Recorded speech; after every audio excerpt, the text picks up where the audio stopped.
December 2021 জোয়ান খরণ হয়েছিল বড় গুলি কবে শুট খাইছিল জাস্টিস বাট রয় টিপিএট টিপিএট টিপিএট টিপিএট টিপিএট টিপিএট টিপিএট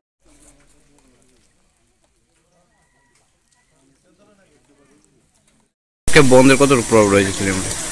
আজকে বন্ধের সকালে কৃষাবাড়িতে আর এই সালকা বাড়িতে তেলিয়ামুড়া পিএসআর আন্ডারে দুই জায়গাতে এই পিপিএফের কিছু সমর্থক রোড ব্লক করেছে। আমরা সঙ্গে সঙ্গে তাদেরকে ডিটেইন করে এই ডিটেনশন সেন্টার তেলিয়ামুড়া টাউন হলে নিয়ে গেছি।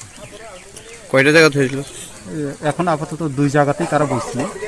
এই কৃষাবাড়িতে 10 জন আর এই সালকাতে প্রায় 15 থেকে 20 জন তারা বসছিল। আমরা ডিটেইন করে নিয়ে গেছি। কতজনকে আটক করা হয়েছে? প্রায় 25 জন থেকে 30 জনের মতো হবে এখন ডিটেইন বা অ্যারেস্ট।